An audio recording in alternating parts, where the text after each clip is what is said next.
lot of trash out there.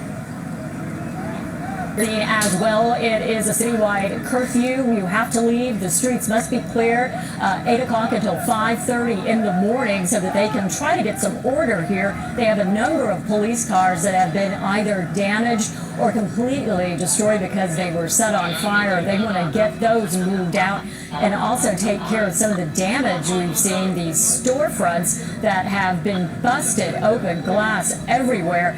And again, these people just continuing to carry items down the street. They're carrying high-end shoes from the sneaker shop. You know, it's interesting, Kathy and Gil, we had a problem last night, or police did, identifying people because so many people were wearing masks. Remember, you still have that order in LA County to wear a mask if you were out. Yes. That doesn't seem to be a problem today. I'm not seeing a whole lot of masks on the protesters.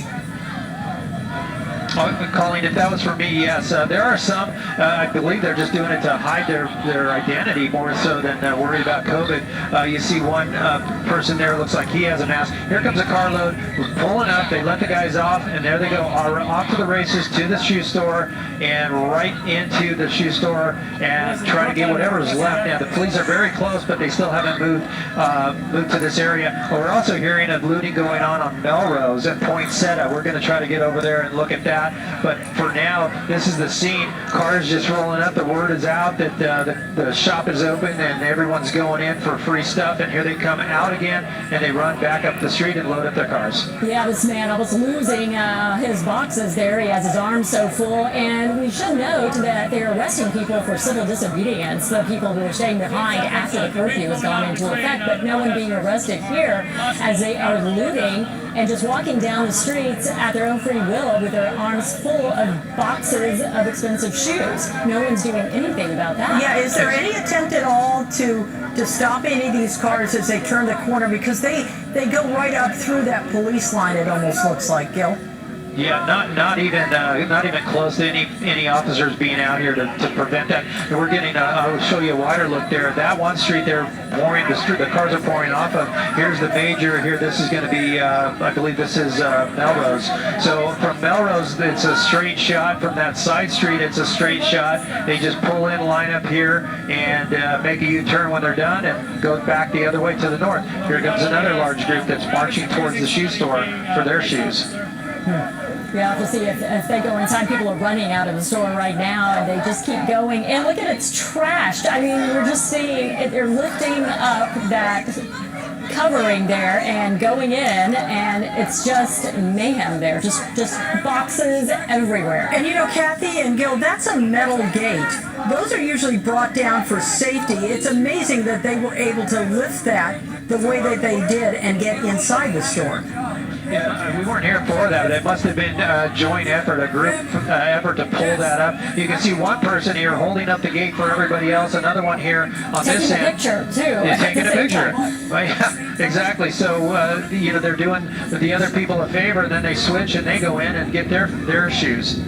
Hey, Gil, what about the fires? You know, we've been tracking some of those. We saw the mayor said at least a dozen cars were, LAPD cars were damaged. Some of them were burned. Any of those fires still going? No, the car fires, or at least the squad cars that caught fire earlier in the day, those are long out. I'm going to show you one of them here. Let's see if I can find the location. Actually, it was right there. They may have moved it out. Yeah, we were watching it with you, watching them as they burned. Yeah, there it is. And Kathy and Colleen, you see one of them there, the burned out shell. You can't even tell that it was a police officer's vehicle. That one was a Topanga Division officer's vehicle that was set fire. That's at Beverly and Fairfax. This is also the flashpoint where we saw the groups go after the LAPD and chase them down the street this way in front of TV City, and then busted through the gates with the dumpsters. But busting the gates here, and the security guards at the time were the only ones that were able to fend off those people. You see one of the dumpsters there in front of the gate itself right now. It's a staging point for the fire department as I zoom back out, and then I'll tilt back up and you see the Grove here where that fire was earlier by Nordstrom's. It was a security shack that was set on fire, and the people were looting the Nordstrom's as that was burning. So it looks like some calm has been returned to the Grove, and I'm going to pan to the right here and show you one more scene. This is where the bus was being jumped on. I don't know if the bus has been pulled out of there. It looks like it has. That's 3rd and Fairfax. And then a large group that was assembled over here off of this street here. They're long gone. So the groups have splintered all over this area, the Fairfax district. A lot of them moved up Fairfax here, where the looting is happening. A lot of them went off to the east, and at this point, the LAPD trying to do what they can, and it looks like they've moved a little bit further into the intersection here, beyond the intersection, back towards that Flight Club LA store. And let's take a look now that we've taken a little tour here to see if that was enough to scare the people away. They're keeping an eye on that skirmish line, but right now they're still going in and out. You know, Gil, as we continue to look at your picture, we're going to bring in our investigative reporter, Eric Leonard. Eric, you've been talking with folks at the LAPD and the Sheriff's Department. They're on tactical alert, but even more than that, is right? Yeah, the needs of the department have have grown exponentially in the last few days, as you can imagine. Not just the immediate needs of tonight, but the cascading effect of night after night after night of needing hundreds of extra officers working a lot of overtime. Just the exhaustion level on the force is tremendous. So the department is getting a lot of help. County Sheriff's Department. Beyond that, it sounds like assistance is coming in from other parts of the state, Ventura County, any other agencies that have officers to spare who can help manage all of this. And as we've seen in the Fairfax district in particular tonight, the complexity of trying to manage it. They've got a large crowd that most of which was just demonstrating, but then there were groups that started lighting cars on fire, vandalizing police cars, looting businesses, and so it became a really difficult situation to manage in that you had people that the officers did not want to interact with, people there carrying signs, demonstrating, wanting to be seen and heard, and then you had others mingling in that same crowd who were there to do harm.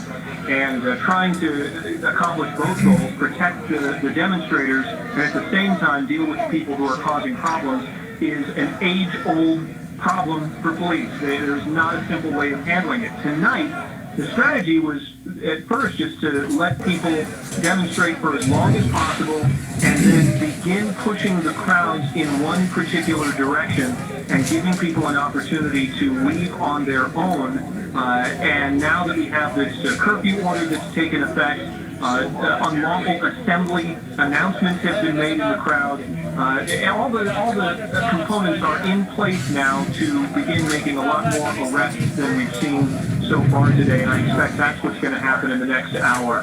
As more and more officers have been sent to the scene, as the management of this situation has improved, they're going to begin taking some action here. To your question, the LAPD not only calls a tactical alert, which means all officers on duty stay on duty until further notice, they also have activated pretty much everybody who wasn't regularly scheduled to work today, and they have activated all of the non-uniformed officers, detectives who would typically be in an investigative capacity. They were told to put on uniforms and either report to work or be ready to report to work.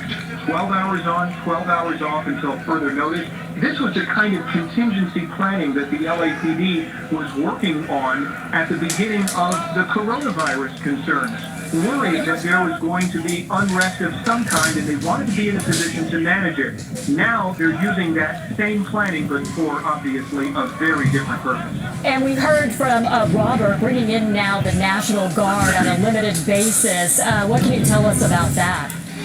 The National Guard is going to provide a relief valve for the department if early indications prove correct. The department and the city leadership is not inclined to send the National Guard into positions where there would be confrontations with demonstrators or protesters, but there are a lot of traffic control, crowd control assignments that can be handed off to the National Guard. and allows the LAPD to focus on more of its core job, which is going to be doing regular police work in the rest of the city. Remember, that's been largely throttled.